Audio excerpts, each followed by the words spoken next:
Hi friends, welcome to our channel. ఈరోజు నేను 2022లో మలయాళం లాంగ్వేజ్లో రిలీజ్ అయినటువంటి ఒక కామెడీ క్రైమ్ డ్రామా మూవీ స్టోరీని ఎక్స్ప్లెయిన్ చేయబోతున్నాను. అదే అప్పన్. ఇక టైం వేస్ట్ చేయకుండా స్టోరీలోకి వెళ్ళిపోదాం.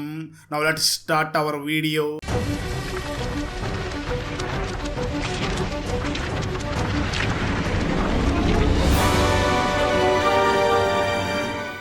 ఓపెన్ చేస్తే మూవీ స్టార్టింగ్ సీన్లోనే ఒక ముసలావిడ కిచెన్లో కూర్చొని నిద్రపోతూ ఉండడంతో అది గమనించినటువంటి వాళ్ళ కోడలు వెళ్ళి తన అత్తయ్యని నిద్ర లేపుతుంది. అప్పుడు ఆ అత్తయ్య వెంటనే కోడల్ని చూసి, నాకు భలే కల వచ్చింది, అతను చనిపోయినట్లుగా నాకు కల వచ్చింది అంటూ ఉంటుంది. దానికి కోడలు మాట్లాడుతూ, నిజంగానేనా, అతనే చనిపోయినట్టు నీకు కల వచ్చిందా అని అంటూ ఉంటుంది. దానికి ఆ అత్త సమాధానం చెప్తూ, నిజమే, అతను చనిపోయి అతని ముక్కులో దూది పెట్టడం కూడా నాకు కనిపించింది అని అంటూ ఉంటుంది. ఇక్కడ విషయం ఏమిటి అంటే, ఆ ముసలావిడ మాట్లాడుతున్నది మరి ఎవరి గురించో కాదు, తన హస్బెండ్ చావు గురించే మాట్లాడుతూ ఉంటుంది. అసలు ఆ ముసలావిడ ఎందుకు తన హస్బెండ్ చావు గురించి ఈ విధంగా మాట్లాడుతున్నది అన్న విషయం మీకు ముందు అర్థమవుతుంది. ఖచ్చితంగా మరో పక్క అక్కడ కలగన్నటువంటి ఆ ముసలావిడి కొడుకైనటువంటి మంజు రబ్బర్ తోటలో వర్క్ చేస్తూ ఉంటాడు. అప్పుడే తన దగ్గరికి తన ఫ్రెండ్ వచ్చి మాట్లాడుతూ, ఏంటి మీ నాన్న చనిపోయాడే ఏమిటి, రాత్రి గట్టిగా సౌండ్స్ వస్తున్నాయి అని అడుగుతూ ఉంటాడు. దానికి ఆ మంజు సమాధానం చెప్తూ, లేదు, ఆయన చావడం లేదు, మమ్మల్నే చంపుతున్నాడు, ఇంకా ఎంతకాలం ఈ బాధలు అనుభవించాలో అని చెప్పి అక్కడి నుంచి వెళ్ళిపోతాడు. సరిగ్గా అదే సమయంలో మంజు అక్కయ్య తన కూతుర్ని వాళ్ళ ఇంటి దగ్గరికి తీసుకుని వచ్చి వెంటనే తన ఫాదర్ అయినటువంటి అప్పన్ని కలవడానికి వెళ్తుంది. అప్పుడే తను తన ఫాదర్ ని చూసి, నానా, నా కూతుర్ని గుర్తుపట్టావా అని అడుగుతూ ఉంటుంది. కానీ మంజు ఫాదర్ అయినటువంటి అప్పన్ మాత్రం ఏమీ సమాధానం చెప్పకుండా సైలెంట్ గా ఉంటాడు. సరిగ్గా అదే సమయంలో మంజు మరియు వాళ్ళ అమ్మ కూడా అక్కడికి రావడంతో అప్పన్ వెంటనే తన వైఫ్ ను చూసి, నేను టాయిలెట్ కి వెళ్ళాను, వెంటనే నా డ్రాయర్ మార్చు అని అంటూ ఉంటాడు. అయితే మంజు చాలా కోపంగా అప్పన్ ని చూసి, ఎందుకు ఈ విధంగా చేస్తున్నావు, నీకు టాయిలెట్ వచ్చినప్పుడు ఇంట్లో ఎవరినైనా పిలవమని చెప్పాను కదా, అయినా ఎందుకు ఇలా చేస్తున్నావు అని అడుగుతూ ఉంటాడు. ఆ మాటలు విన్నటువంటి అప్పన్ ఇంకా చాలా కోపంగా ఆ మంజును చూసి, చిన్నప్పుడు నువ్వు బాత్రూమ్ కు వెళ్తే నీ చెడ్డీలు మార్చాను, ఇప్పుడు నువ్వు నా చెడ్డీలు మార్చు అని అంటూ ఉంటాడు.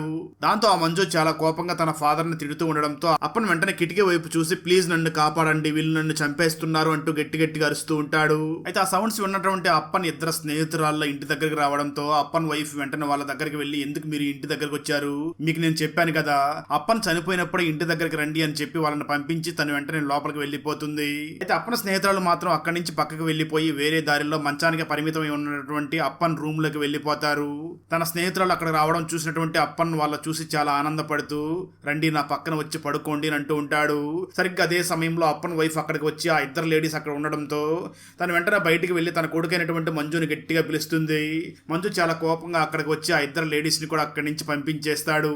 దానికి అప్పన్ చాలా కోపంగా మంజుని చూసి, నాకు ఆ ఇద్దరు స్నేహితులు చాలా ఇష్టం, వాళ్ళతో పడుకోవడం నాకు ఇష్టం, వాళ్ళని కూడా నా దగ్గర నుంచి దూరం చేసేసావు, నా ఆస్తిలో నీకు చిల్లి గవ్వ కూడా ఇవ్వను అని అంటూ ఉంటాడు. దాంతో మంజు చాలా కోపంగా వెళ్లి తన ఫాదర్ నోరు గట్టిగా మూసి పట్టుకుంటాడు. అయితే ఇదంతా కూడా మంజు చిన్న కొడుకు గుమ్మం దగ్గర నుంచి చూస్తూ ఉండడంతో మంజు వెంటనే వాళ్ళ నాన్న వదిలేసి తన కొడుకు దగ్గరికి రాగా తన కొడుకు వెంటనే మంజును చూసి, ఏంటి నాన్న, నువ్వు తాతయ్యని కొడుతున్నావా అని అడుగుతూ ఉంటాడు. ఆ మాటలు విన్నటువంటి మంజు, లేదు, నేను తాతయ్యని కొట్టడం లేదు, మేమిద్దరం కూడా ఆడుకుంటున్నామని తన కొడుకు ఈ విషయాలన్నీ కూడా మర్చిపోవడం కోసం తన కొడుకుని ఫారెస్ట్ కి తీసుకుని వెళ్లి తనని ఆడిస్తూ ఉంటాడు. అయితే ఆ రోజు రాత్రి బాధలన్నీ కూడా మర్చిపోవడం కోసం మంజు తన ఫ్రెండ్ తో కలిసి మందు తాగుతూ ఉండగా ఆ మందు వాసన అప్పన్కి తెలుస్తుంది. దాంతో అప్పన్ నాకు కూడా మందు కావాలి అంటూ గట్టిగా అరుస్తూ ఉంటాడు. కానీ ఈ మాటల్ని మంజు మరియు తన ఫ్రెండ్ ఏమీ పట్టించుకోకుండా వాళ్ళు మందు తాగుతూ ఉంటారు. కట్ చేస్తే ఆ తర్వాత రోజు మార్నింగ్ మంజు వర్క్ చేస్తూ ఉన్న సమయంలో తన దగ్గరికి జాన్సన్ అనే ఒక వ్యక్తి వచ్చి మాట్లాడుతూ, మీ నాన్న ఇంకా చనిపోలేదా, మీ నాన్న మంచం మీద పడినప్పటి నుంచి కూడా ఈ రోజు చనిపోతాడు, రేపు చనిపోతాడు అని చెప్పి ఊర్లో ఉన్న వాళ్ళందరూ కూడా ఎదురు చూస్తున్నారు, మీ నాన్న వయసులో ఉన్నప్పుడు చాలా పాపాలు చేశాడు, అలాంటి వాడు బ్రతికి ఉండకూడదు, అతను మంచాన పడి మిమ్మల్ని చాలా చిత్రహింసలకు గురి చేస్తున్నాడు అన్న విషయం మాకు తెలుసు, నువ్వు ఒక పని చేయి, మనమే ఎందుకు మీ నాన్నని చంపకూడదు అని అంటాడు. ఆ మాటలు ఉన్నటువంటి మనోజ్ చాలా భయపడిపోతూ, వద్దు, పోలీస్ కేసు అవుతుంది అంటూ ఉంటాడు. దానికి ఆ జాన్సన్ మాత్రం అదేం కాదు, ఊర్లో ఉన్న వాళ్ళందరూ కూడా మీ నాన్న చనిపోవాలి అని అనుకుంటున్నారు, ఎవరో కూడా పోలీసులకు ఎటువంటి విషయం చెప్పరు, నువ్వు ఒక పని చెయ్యి, మీ నాన్నని లాస్ట్ ప్రేయర్ కోసం సిద్ధం చెయ్యి, లాస్ట్ ప్రేయర్ అయిపోయిన తర్వాత తన హాస్పిటల్కి తీసుకుని వెళ్తున్నట్లుగా నువ్వు బయటికి తీసుకురా, ఆ తర్వాత మేమే అతన్ని చంపేస్తామని అంటూ ఉంటాడు. దాంతో ఫైనల్ గా మంజు కూడా దానికి ఒప్పుకుంటాడు. దాంతో మంజు వెంటనే తన ఫ్రెండ్ అయినటువంటి వర్గీస్ దగ్గరికి వెళ్లి వర్గీస్ ని కూడా ఈ పని చేయడం కోసం ఒప్పిస్తాడు. దాంతో వర్గీస్ వెంటనే అప్పన్ దగ్గరికి వెళ్లి, మేము నీకు చివరి ప్రార్థన చేయాలనుకుంటున్నాం, అప్పుడే నువ్వు ప్రశాంతంగా చనిపోగలవు అని అంటూ ఉంటాడు. ఆ మాటలో ఉన్నటువంటి అప్పన్ వెంటనే ఆ వర్గీస్ ని చూసి, నాకు చివరి ప్రార్థన ఏమిటి? చనిపోయే వాళ్ళకి కదా చివరి ప్రార్థన, నాకెందుకు చివరి ప్రార్థన? నా కోరికలన్నీ తీరే వరకు నేనైతే చనిపోను అని అంటూ ఉంటాడు. దాంతో వర్గీస్ వెంటనే అప్పన్ని చూసి, ఈ వయసులో ఇంకా నీకేం కోరికలు ఉన్నాయని అడుగుతూ ఉండగా అప్పన్ వెంటనే వర్గీస్ ని చూసి, నాకు మందు కొట్టాలని ఉంది, గంజాయి తీసుకోవాలని ఉంది, అలాగే షీలాతో ఒక రోజు రాత్రంతా కూడా గడపాలని ఉంది అని అంటూ ఉంటాడు. ఆ మాటలు విన్నటువంటి వర్గీస్ మంజుకి మరియు ఇంట్లో వాళ్ళకి ఏమీ చెప్పకుండా సైలెంట్ గా అక్కడి నుంచి వెళ్లిపోయి ఆ తర్వాత రోజు మందు మరియు గంజాయి కూడా ఇంటికి తీసుకుని వస్తాడు. అప్పన్ వాటిని చూసి కొంచెం సంతోషపడుతూ వెంటనే వర్గీస్ ని చూసి, రెండు తీసుకొచ్చావు, మరి శీలా సంగతి ఏమిటి అని అంటూ ఉంటాడు. ఆ మాటలు విన్న వర్గీస్ ఏమీ సమాధానం చెప్పకుండా సైలెంట్ గా ఉంటాడు. అప్పన్ వెంటనే ఆ వర్గీస్ ని చూసి, నేను నా జీవితంలో చాలా తప్పులు చేశాను, నా ఆస్తి మొత్తం కూడా శీలాకే రాసిచ్చాను అని చెప్పడంతో వర్గీస్ ఆ మాటలు విని ఒక్కసారిగా షాక్ అవుతూ ఉంటాడు. అప్పుడు అప్పన్ వెంటనే ఆ వర్గీస్ ని చూసి, అందుకే చెప్తున్నాను శీలాని పిలిపించండి, తను ఇక్కడికి రావడం నా భార్యకి అసలు ఇష్టం ఉండదు, కానీ నా పిల్లలు అర్థం చేసుకుంటారు, తను ఇక్కడికి వచ్చిందంటే తనతో మాట్లాడి ఆస్తి మొత్తం తిరిగి మళ్ళీ పిల్లలకి పేరు మీద రాయిపిస్తాను అని చెప్తూ ఉంటాడు. కట్టిస్తే కొన్ని రోజుల తర్వాత శీలా డైరెక్ట్ గా అప్పన్ వాళ్ళ ఇంటి దగ్గరకు రావడంతో శీలా అక్కడికి రావడం చూసినటువంటి అప్పన్ వైఫ్ చాలా కోపంగా శీలా మీద గొడవ పడుతూ ఉంటుంది. ఆ శీలా కూడా చాలా కోపంగా అప్పన్ వైఫ్ ని చూసి, నాకై నేను ఇక్కడికి రాలేదు, నన్ను రమ్మంటేనే ఇక్కడికి వచ్చాను అని చెప్పి తను డైరెక్ట్ గా అప్పన్ రూమ్ లోకి వెళ్లి తలుపు క్లోజ్ చేసుకుంటుంది. అప్పన్ కుటుంబ సభ్యులందరూ కూడా బయట ఉంటారు. లోపల అప్పన్ ఆ శీలాతో చాలా నవ్వుతూ మాట్లాడుతూ ఉంటాడు. ఇది మొత్తం వింటున్నటువంటి అప్పన్ వైఫ్ కి చాలా కోపం వచ్చి కత్తి తీసుకుని చాలా వేగంగా అప్పన్ రూమ్ లోకి వెళ్లి తన కొడుకైనటువంటి మంజును చూసి, మంజు, ఈ రోజు అతన్ని నువ్వు చంపేయాలి అని అంటూ ఉంటుంది. దాంతో మంజు వెంటనే తన ఫాదర్ ని చంపడం కోసం ప్రయత్నం చేస్తాడు, కానీ మళ్ళీ ఆ మంజుకే ఫాదర్ కదా అని చెప్పి విడిచిపెట్టి అక్కడి నుంచి పక్కకు వచ్చి బాధపడుతూ ఉంటాడు. సరిగ్గా అదే సమయంలో జాన్సన్ మళ్ళీ ఆ మంజు దగ్గరికి వచ్చి, మీ నాన్నను చంపడం నీ వల్ల కాలేదు కదా, ఎలాగైనా నా పగ తీర్చుకుంటాను, ఆ అప్పన్ని నేనే చంపిస్తాను అని చెప్పి ఒక మాంత్రికుడిని అక్కడికి తీసుకుని వస్తాడు. ఆ మాంత్రికుడు వెంటనే అప్పన్ని చంపడం కోసం అప్పన్ రూమ్ లోకి వెళ్లి డోర్ లాక్ చేసుకుని అప్పన్ పక్కన కూర్చొని అప్పన్ని చంపడం కోసం రకరకాలుగా ప్రయత్నం చేస్తూ ఉంటాడు. ఇవన్నీ చూస్తున్నటువంటి అప్పనికి కోపం వచ్చి ఆ మాంత్రికుడిని తిట్టి అక్కడి నుంచి తరిమేస్తాడు. ఆ అప్పన్ బయటికి వచ్చి అక్కడున్నటువంటి అప్పన్ కుటుంబ సభ్యులందరినీ చూసి, అప్పన్ని చంపడం అంత ఈజీ కాదు, తను నన్నే బయటికి తరివేశాడు అని చెప్పి అక్కడి నుంచి వెళ్లిపోతాడు. దాంతో మంజు చాలా కోపంగా అప్పన్ రూమ్ లోకి వెళ్లి అప్పన్ని చంపడం కోసం తన గొంతు పట్టుకుని నులుముతూ ఉంటాడు, కానీ అప్పన్ మాత్రం చావకుండా ఉంటాడు. ఇదంతా కూడా అప్పన్ మదర్ వెనక నుంచి చూస్తూ ఉంటుంది. ఆ తర్వాత మంజు అక్కడి నుంచి వెళుతూ ఉన్న సమయంలో తన మదర్ వెంటనే మంజును చూసి, నేను మంచాన పడితే త్వరగా చనిపోవాలనుకుంటాను, నువ్వు మాత్రం నా గొంతు నొలముకు, అదే విధంగా చేతబుడు మాత్రం చెయ్యించుకుని అంటూ ఉంటుంది. ఆ మాటలు ఉన్నటువంటి మంజు కూడా చాలా బాధపడుతూ వాళ్ళ అమ్మను చూసి, ఏంటమ్మా అలా మాట్లాడుతున్నావు, నీతో నేను ఎందుకు ఈ విధంగా ప్రవర్తిస్తాను అని అంటూ ఉంటాడు. దానికి మంజు మదర్ వెంటనే మంజును చూసి, ఏమో మంజు, ఈ రోజు నీలో నాకు నీ ఫాదరే కనిపించాడు అని చెప్పి బాధపడుతూ ఉంటుంది. ఆ మాటలు విన్నటువంటి మంజు కూడా, మరి నేను ఇంత క్రూరంగా తయారయ్యానా అని చెప్పి వెంటనే బావి దగ్గరికి వెళ్లి తన మీద నీళ్లు పోసుకుంటూ ఉంటాడు. ఆ తర్వాత రోజు మార్నింగ్ మంజు రబ్బర్ తోటలోకి వెళ్లి వర్క్ చేస్తూ ఉన్న సమయంలో మంజుకి తన వైఫ్ ఫోన్ చేసి, నువ్వు అర్జెంటుగా ఇంటికి రా, మీ నాన్న ఊపిరి తీసుకోవడానికి చాలా ఇబ్బంది పడుతున్నాడు అని చెప్పడంతో మంజు చాలా వేగంగా ఇంటికి వచ్చేస్తాడు. అప్పుడు అప్పన్ వెంటనే మంజుని చూసి, నా గుండెల మీద గట్టిగా ఒత్తు, నేను ఊపిరి పీల్చుకోలేకపోతున్నాను అని అంటూ ఉంటాడు. అయినప్పటికీ మంజు మాత్రం ఆ పని చేయడం కోసం సిద్ధంగా ఉండడు కాబట్టి అక్కడి నుంచి వెళ్లిపోగా అప్పన్ వెంటనే తన వైఫ్ ని చూసి, నువ్వు నాకు చివరి ప్రార్థనను వినిపించు అని అంటూ ఉంటాడు. ఆ అప్పన్ వైఫ్ కూడా ఏమీ మాట్లాడకుండా సైలెంట్ గా ఉంటుంది. దాంతో అప్పన్ వెంటనే అక్కడే ఉన్నటువంటి జాన్సన్ ని చూసి, వెంటనే ఫాదర్ ని ఇక్కడికి పిలిపించు అని చెప్పడంతో జాన్సన్ వెంటనే ఒక ఫాదర్ ని అక్కడికి తీసుకుని వస్తాడు.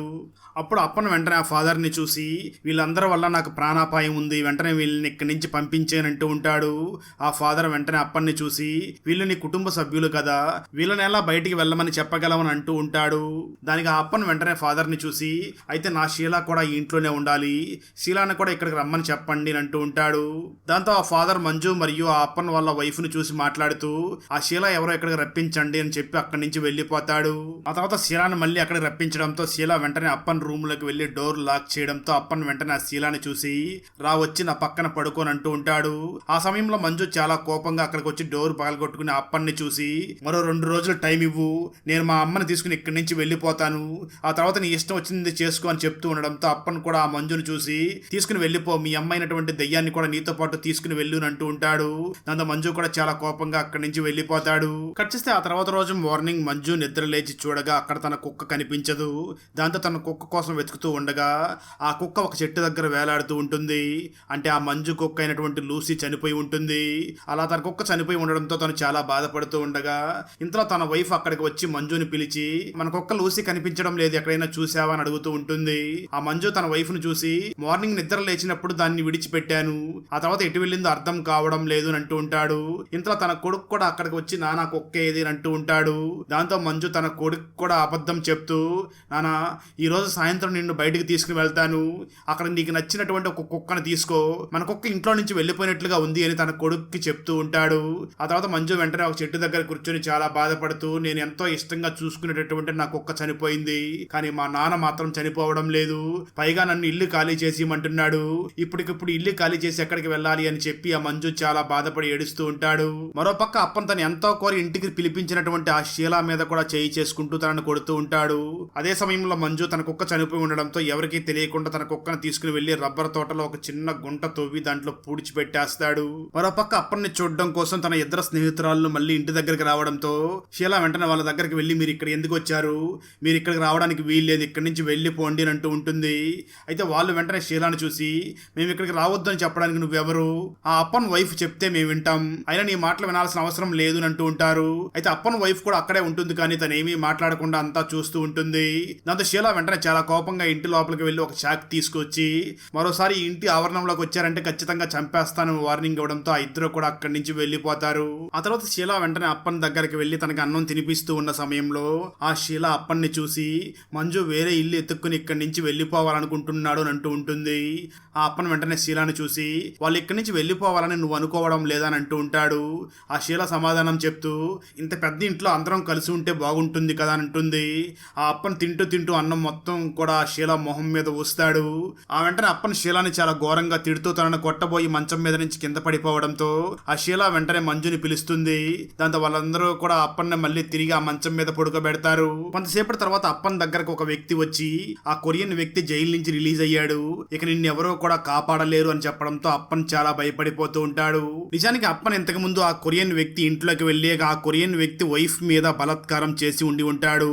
అందుకే ఆ కొరియన్ వ్యక్తి వైఫ్ ఆత్మహత్య చేసుకుని చనిపోయి ఉండడంతో ఆ కేసులో ఆ కొరియన్ వ్యక్తి జైలుకి వెళ్లిపోయి ఎలాగైనా సరే బయటకు వచ్చిన తర్వాత అప్పన్ మీద పగ తీర్చుకోవాలి అని పగతో రగిలిపోతూ ఉంటాడు.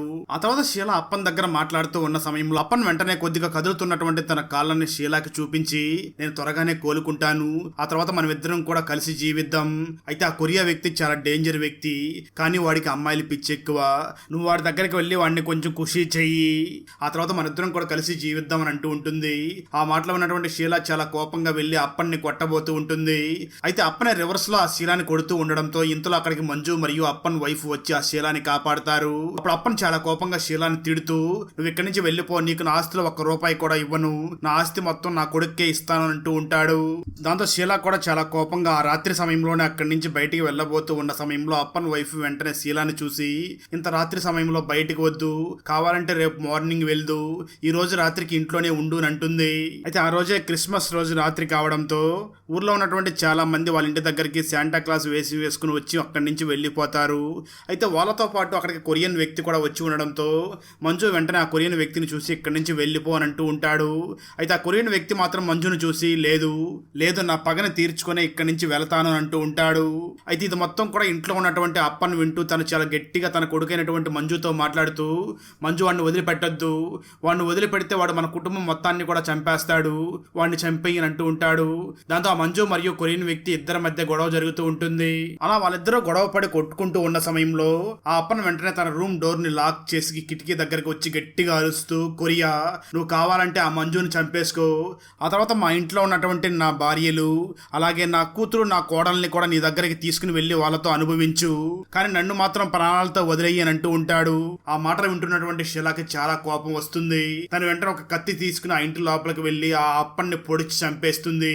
ఇది చూసినటువంటి కొరియన్ వ్యక్తి కూడా అక్కడి నుంచి వెళ్ళిపోతాడు. అక్కడతో ఈ మూవీ అయిపోతుంది.